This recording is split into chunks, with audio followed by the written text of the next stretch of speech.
Magandang umaga po. I just finished my walking exercise. 6 na ikot dito sa aming subdivision. Okay? Drink a lot of water.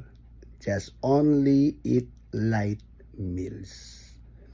Okay? Konti-konti lang sa umaga. Tanghali konti lang sa gabi, lalong-lalo na sa mga senior citizens. Our only can digest little food. The seniors can only metabolize few food.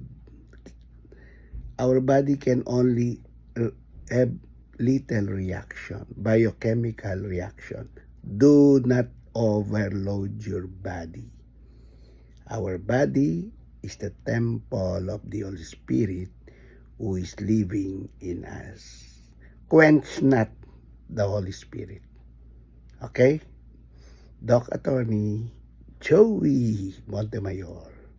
God bless.